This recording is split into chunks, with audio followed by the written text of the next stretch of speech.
Hi folks, welcome back to the plot. I don't want to... We had a nice little video last time with the tomato tour where I was feeling really good and I'm so tired. I'm so tired. It's Sunday and I'm trying to get some stuff done this weekend on the allotment. I was up here yesterday as well, but after about 3 hours yesterday I was like, you know what, I quit. No, I can't do it. But there's a few bits to do today, lots of planting out. There's quite a bit of planting out that I've been neglecting recently, telling myself, you know, I'm just keeping on top of things, but there are things getting a little bit wild. So a load of courgettes and a load of beans to plant out today. That's objective number one. Well, it was quite nice. My parents just came to the plot and it was very nice having them go around and see everything with fresh eyes. It's been a while since I came around, and send them home with loads of potatoes and cucumbers and some sweet peppers and that kind of thing. So that's quite nice. And it's very similar to that last video I did where I said I'm not feeling it. You know, it's not the allotment. I'm actually relatively happy. Yeah, there's a bit of weedy and a bit of mess and that kind of thing, but it's not the source of anything at the moment. So I'm happy with the plot. It's just, there's not enough time. There's not enough time, is there? These cabbages are finally looking really good. Actually, I'm so happy with these. The red cabbages going absolutely crazy. I just cut a few for my parents. I took that one as well. And yeah, there's a few. They're only little, but they are good eating. You know, they're really good eating, nice and solid heads. And the trick with these is to harvest them now.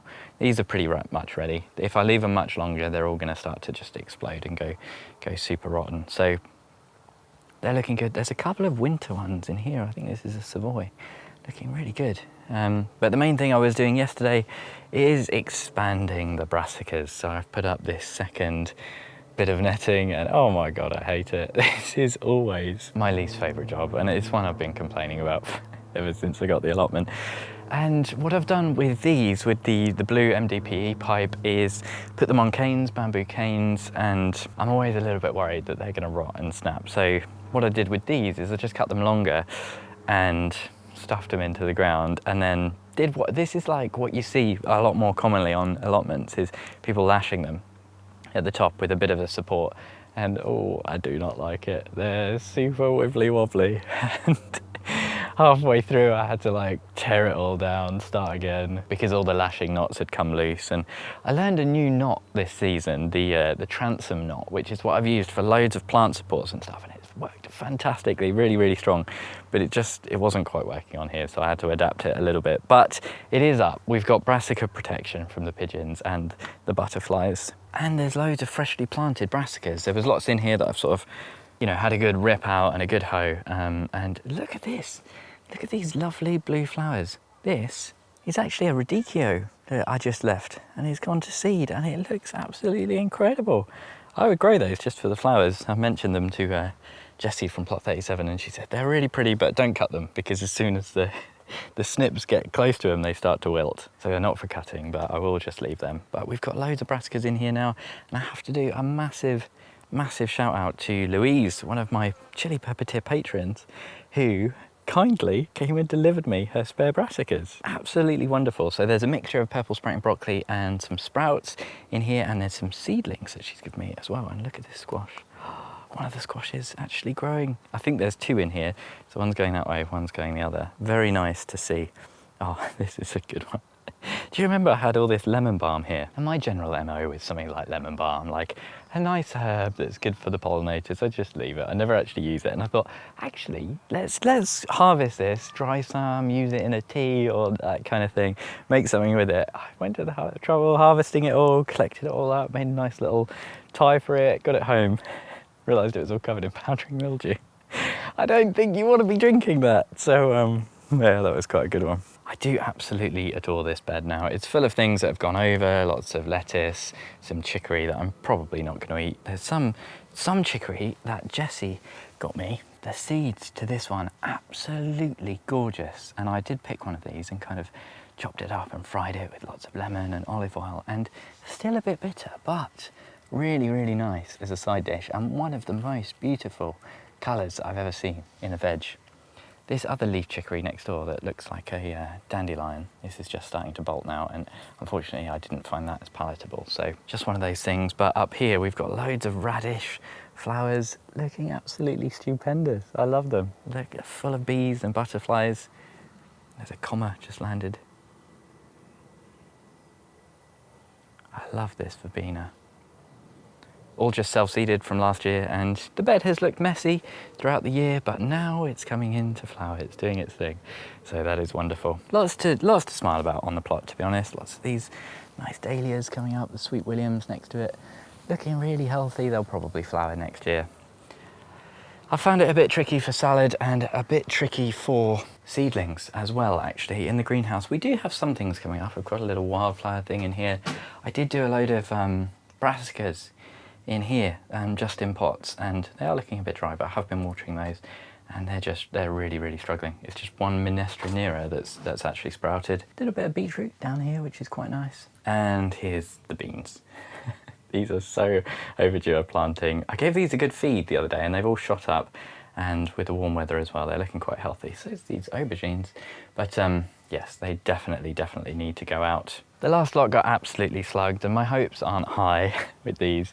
I'm going to put them in the same place on that bean support back there near the apple tree that I put up, and hopefully this time they will survive.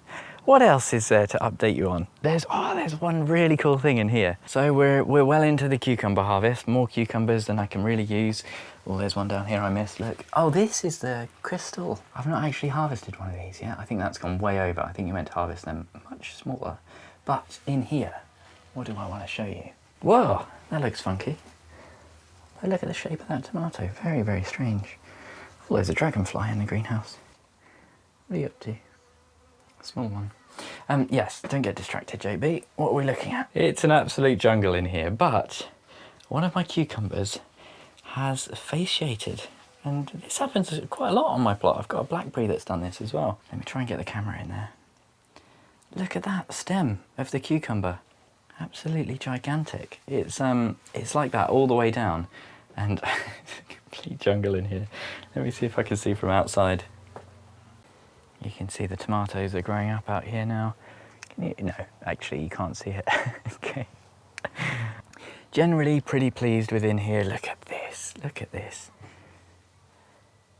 The rosella flowers. Oh, absolutely gigantic. And this always happens when you've got too many things in here. This is just completely, it's got to the point where it's unmanageable. There's a spoon tomato that's just turned into a bush, and I can't really get in there and show you that fasciation one easily. Here we are, deep in the forest. It's full of flowers. I think it's probably quite unlikely that they're going to come good and that we're going to get much fruit from this, but I'm always fascinated by these fasciations. I think that's how it's pronounced. But very cool little funky mutation. And I had it on the blackberry last year, or the loganberry. And actually, do you know what? I think it's still here, this stem. It's this one. Look at this, super broad stem compared to a normal kind of circular one. It actually seems to have mellowed out a little bit, which is strange. But if you're pruning, you should probably actually get rid of this. It's probably harming the plant and not doing it any good. And it's kind of fighting with itself to keep healthy, but never going to get any flowers on here. But I just left it because it's just quite cool. I love these funky little mutations you get. It's been a good year for the loganberries. Had quite a lot of harvests off here. Towards this bit, it all gets a bit poorly, but these have been beautiful, really nice. You have to check them for bugs though. I could do all day updating, but I think I've not got much time, so I am going to get to work on planning things out. Oh no, there is one thing I need to update you on. The potatoes in pots are all looking really good now. I've really upped my game in terms of the watering. This one is a nice little polyculture potato tub. Look at that forage, absolutely cool. Some calendula in there too. Oh, look at this as well. Pumpkin! We've got a pumpkin and it's not been eaten by anything yet. So that's good. The sweet potato's still not doing much. But what did I want to show you in here? We've got a couple of tubs of potatoes that I've basically just left to cure. They're in the shade of the tree. I think they'll be maybe slightly warm. I think you're recommended to put these in at 16 degrees for like a few weeks to kind of cure. And I'm hoping they're going to do that in this soil. But these earlies are absolutely wonderful. I've just given my parents a huge load of these and I just couldn't believe it. I kept digging through and there's more and there's more. And this is after giving my parents a few kilos. They're all right down there. I can feel them still. Oh, I just put my hand in a mouldy one. One of the seed potatoes, gross. But really, really good to see. So I'm hoping they're going to be much more palatable than some of the other ones we've had recently. And I'm just pushing them back down. I've sort of stacked them up like this because the foxes and the creatures were starting to get quite excited and digging these up. So there's a few scattered around if you see them on the floor. And under there's a tub of the King Edwards, and I've got another one of those as well actually that I'm going to take home today, and I'm probably going to leave these. Hopefully this is an okay way to store. Let me know what you think. The weather's caught me out today, deceptively hot, so while it's a slight break in the weather and there's a bit of cloud, what do we do first? Beans or courgettes? Beans or courgettes? I think I'm going to enjoy the beans the least, so I'll do that after. Because if I do those first, then I might go, oh, I'm tired and I don't want to do the courgettes because I'm a big tired baby. Courgettes. These are them. There's a few. They're looking okay. That's a spaghetti squash, actually. These are mostly squashes. Butterbush in the little ones there. These were all a little slower, and then that one is a butterbush as well. These are all squashes, not courgettes. Get your facts straight, JB. I sowed a few seeds. Another example of kind of failed germination. I don't know if it's just too hot. Not labelled, of course. Why would they be? So absolutely no idea what they were, but something. Very good, well done. We'll see if they come good, we'll see. These, look down here. No, I had my lettuce seedling tray, and this was looking really, really healthy, and I think it just got way, way, way too hot in the greenhouse, even in the shade of those shelves. There were some really mature plants that have all died off, you can see there, but there's seedlings poking through. That's a little weed. There's some seedlings at the back as well. So I've just moved this outside. It's in a bit of a shady spot by the greenhouse, and hopefully we might get some lettuce. But it's challenging growing lettuce in the height of summer, you know. These squashes are going to need a lot of room. There's an aubergine there as well. There was a courgette, but it's died. A lot of my courgettes died this year as seedlings, and a lot of them have just been really slow, which is why they're in these little pots. Look at that. That's quite a big plant, isn't it, for a little 1 litre pot? So yeah, let's get these out. Oh, there's a nice flower on this one. Can't wait for that to get eaten by mice and slugs. So we're back at the L bed. Now you might remember I did plant a few things in here that have been, well, this is where the beans went. They've been decimated, but also I had a few things in here that were dug up by the foxes. So this might be a bit of a fool's errand, putting something back in here, but what I'm not going to do this time is use any chicken pellets, and hopefully the wildlife won't be quite as interested this time. What I'm going to use instead is a little bit of pelleted fertiliser. Oh, this is a spaghetti squash. This one isn't a butterbush. So a little bit of pelleted fertiliser and a little bit of compost in the bottom, just to hopefully get them off to a good start. It's very interesting actually, when I was digging the brassicas in top bed with the new netting, the ground was really well watered, and I have not put the hose on that once, not at all. And it was, you know, it was like it had just had a torrential downpour. It's really quite impressive how well this clay soil does hold on to water. So not really sure why I'm telling you that. I thought it was quite interesting. We've had a little bit of rain recently, but I always wonder, you know, I get a lot of slow growth, and I've been watering these ones in particular. These courgettes are just doing very, very little. You know, this one is just slowly dying, and I wonder, you know, is water a contributing factor? But I really don't think it is. And I've just dug in there, still quite moist. Yeah, so I'm not 100% sure why this bed isn't loving life. There's some growth, but it's not great. So I'm really just putting a few in here because there's space, and I've only got one spaghetti squash and loads of butterbush. So actually, I'm going to put a butterbush in here, not a spaghetti. So I've got my trusty planting bucket. This is one of those things that I've started doing that just makes life so much easier. Make up a little thing of compost, sometimes spent compost, a little bit of fertiliser mixed in here, and I just always have this lying around, normally with the bulb planter in it. And whenever I've got to do planting, it's just nice to know it's right there. So just get some of that in the bottom. And then here we have the butterbush. Now, Silver lining about what's not growing in this bed is that at least if this does take off, there's lots of room for it to do so. That is a healthy looking plant. Maybe a little wet if anything, but I think I just watered it yesterday actually, so not too concerning. And then just giving it a little bit of compost around the edges just to close up any gaps before bringing the soil in. I do hope this one doesn't just immediately get dug up by the curious fox. It seems to really like this spot. One down, a few more to go. Now 2 and 3, I've actually put in these little pallet collars on the back of the kind of second plot.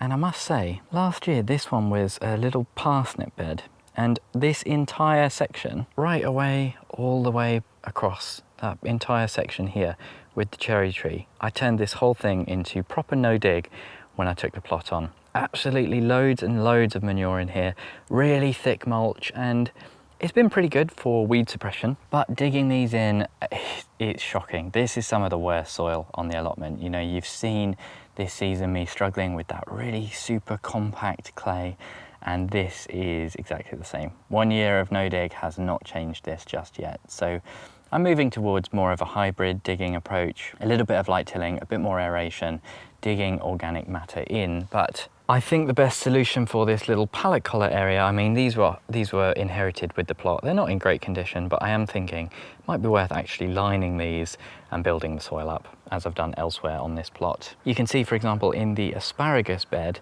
the level of the soil has dropped right down low. This was almost touching the top when I filled this up. This is a mixture of like proper actual compost as well as well-rotted manure, and it's held up really well. Very few weeds, a little bit of this kind of sorrel, but aside from that, it has been absolutely wonderful, but just absolutely crazy to see how much it's sunk over time.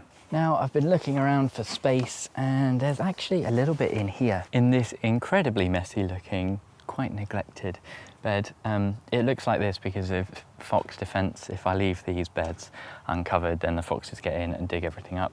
This is the bed with the onions and carrots, the onions which have not grown at all, and the carrots which are just starting to bolt actually. So I think it's time for a carrot harvest and a little bit of a tidy of this bed, and I'm going to put a squash in here and a squash in there, and they can go that way, and hopefully the timing should line up with, you know, when I do eventually decide to call it a day on these onions and pull the harvest. There's 1 or 2 that look like a proper size, but that's literally, when I say 1 or 2, I mean 1 or 2, not as an expression, literally. This is one of the old doors, which has actually doubled up quite well as a bit of a portable fox defense.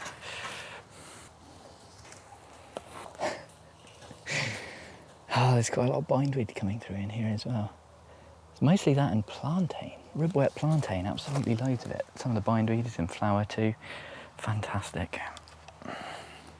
So I'm going to get in here, do a bit of weeding. It will be quite satisfying actually, although I am mindful of time, so I can't be as thorough as I would probably like, but just going in here, getting rid of the most egregious stuff, getting the roots out so that they won't be continually growing through the rest of the season. Now, I just want to just a quick thank you, I think, to everyone who watches the videos. You know, the last few weeks especially have been quite tricky, and I've been talking about, you know, not having enough time and all that, and I'm always a little bit worried when I do that it's just boring. You know, who wants to watch someone moan? And the comments have been absolutely lovely, but because I've been so time constrained, I've been struggling to respond to most of them, but I do read them all, so I just want to say a massive thank you to everyone who does comment with support.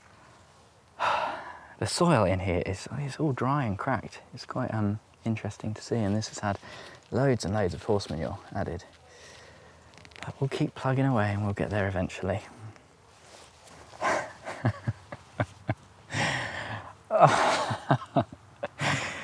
I think it's fair to say this one is an unmitigated disaster.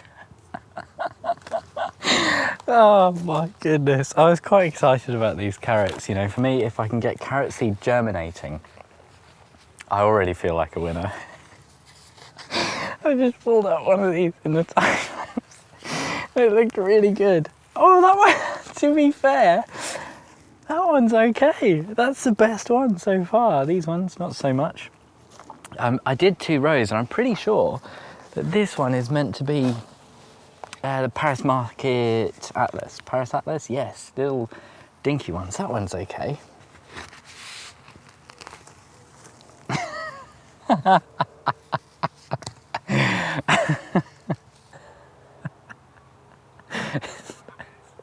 It's not great, is it? Carrots don't like me. They really do not. Now this row is early Nantes, I believe, and some small ones, but some of these, there's at least, wow, okay. Yeah, some of them are okay. I'm wondering, I might actually leave the rest of these because they're so tiddly and there's a chance they'll bolt, but they also might carry on growing.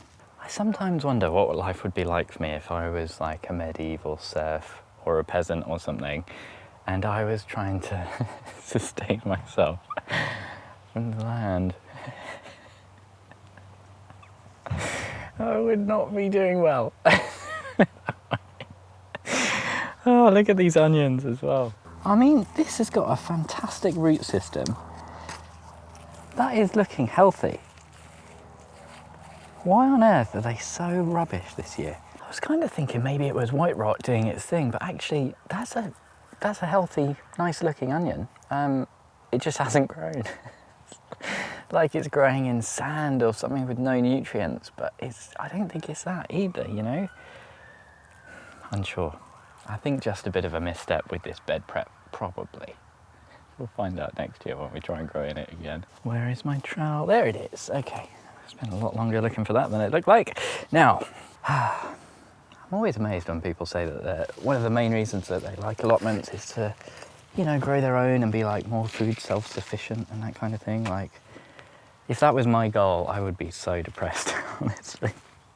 It's the reason I can laugh, because I'm not particularly invested in growing a huge amount of my own food. You know, it's nice, but mostly my reason for having the allotment is to get outside and get in the sunshine and have an excuse to do that instead of just sitting inside all day, because I work all day in front of a screen, and my favourite things to do to relax also involve sitting in front of a screen, which is not very healthy. So, if you're wondering what my secret is to my philosophical attitude and laughter at all my failures, it's that I'm just here to be outside, and most of the time I really enjoy that when I've got the time and I'm in the right headspace. I do still think, you know, it's overall very healthy for me to be out here, even though I'm struggling a little bit for time at the moment and not enjoying it as much as I normally do. I'm putting in the work now so that when the mojo returns and the time returns, I just know I'm going to be very, very appreciative. Now, interestingly, digging in here, the soil underneath is much, much nicer than this kind of dry, crusty surface. So all that horse manure is going to work. It looks like a little bit of it might not quite have broken down yet. And I think the issue with this allotment, you know, this one and number 2, is just that it's in a really bad way. The lack of organic matter, the lack of investment over time means it's going to take that extra bit of time to recover. Very few worms, you know, I still see very few worms when I'm digging around. And when you've got barrow and barrow loads of horse manure in here, it's going to take longer for them to break down if there's not a good, healthy soil population to start with. I think, anyway, that's my current thinking. So, 1 in, 2 in. Hopefully. Yeah, I mean, look at this. Underneath, not actually too bad, and you can see the moisture in here, you know. This, I don't think really has been watered since I planted this stuff out. Maybe once, maybe I've watered it once. And you can see in here under the surface as well, look at this. Still a lot of organic matter just not breaking down. I think this is actually a little bit of bedding, so maybe it does take a little bit longer than the manure itself. But my point is, we're still working on this soil, and I have adjusted my expectations accordingly.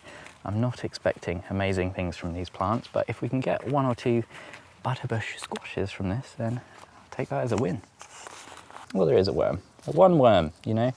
Only seeing one when you've dug like that, I think, is a little bit unusual, maybe. Gonna water these in, and then there's one more thing I want to do. I have run out of time, so I can't do the beans, There's one other very important job that I think will make you laugh. I just did 2 laps of the allotment looking for the watering can, only to find that it was already right next to this bed full of water. Brilliant. There we go. Grow, my pretties, grow. Now, before I do the funny job, I wanted to talk about these fruit trees, these green gages and these plums, because I have actually, during the week, given them a massive cutback. I'm trying to wrestle these back into shape with a bit of a kind of open centre idea. So you can see this one in particular, I've taken out the main stem, and we've got a little ring going around now with the branches coming out. And one of the big issues with these is mould growth and kind of botrytis, what I think is probably botrytis on the fruit. So getting airflow in here is going to be really, really important, I think. That one could do with a little bit more work. It's still very kind of got that central leader, but I've done what I could. Unfortunately, still not great. That one's actually a good one. I picked a good one there, but I never have to look far to find one like this, which is completely far gone. And I'm being quite careful with, you know, biosecurity. Now this is on my glove, I'm not going to go touching all the healthy fruit, but on the ground, you can see all the prunings that I do need to collect up. Quite lazy of me, but just another one. I wanted to give myself a little pat on the back and say that I'm proud of myself for actually finally doing one of these summer jobs that quite often falls by the wayside. Now, what I am wondering is if these are all green gage, to be honest, they tend to go a bit purple when they've got the rot, like this one on the floor, but I'm yet to actually find one that's ripe. So, yeah, if you've got any tips about kind of stopping this botrytis and all the stone fruit from just rotting, please do let me know, because I'd like to have some fruit harvest from here. I do value these trees regardless, just for the shade that they offer. Quite often sit under these ones, but yeah, bit of a shame. I bet that you can't guess what I'm about to walk on screen with.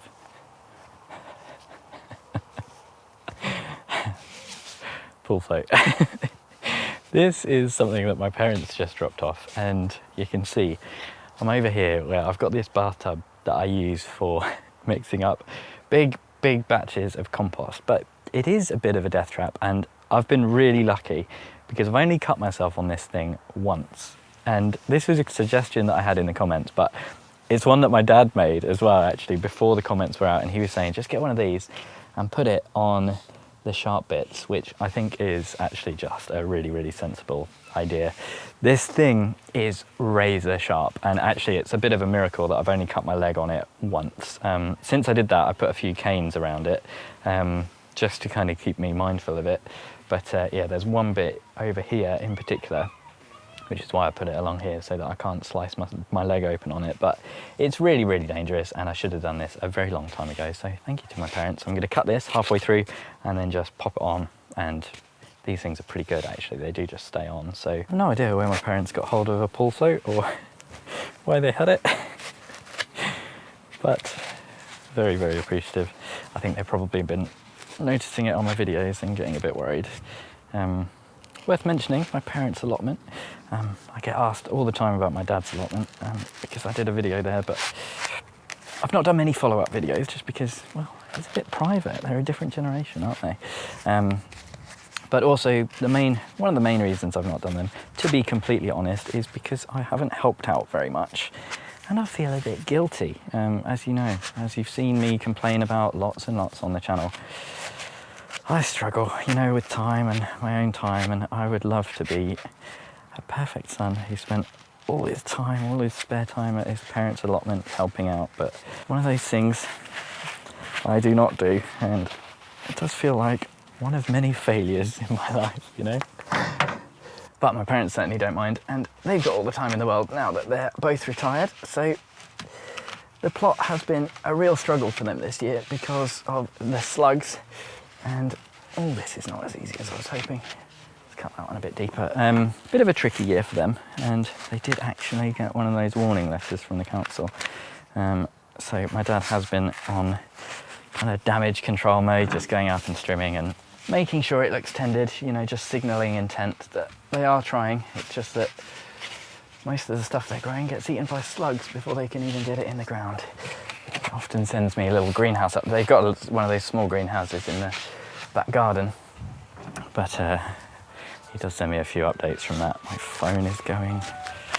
That probably means I need to leave, so I'm going to get this on. Shush. Yes, that alarm does mean that I need to leave. I can see a cabbage white trying to get on my brassicas. Get away. Thank you ever so much for watching. An extra special thank you to everyone who has commented and helped to keep my spirits going. And an extra special thank you to all of my Chili Pepper tier patrons: Tony, Bill, Pam, Louise, Mel, Michael, Denise, Socks in the Garden, Andrew, Sarah, Dorcasaur, Angela, Louise, Andre and Brett. Hopefully I'll see you again next time. There we go. You're on. Stay on.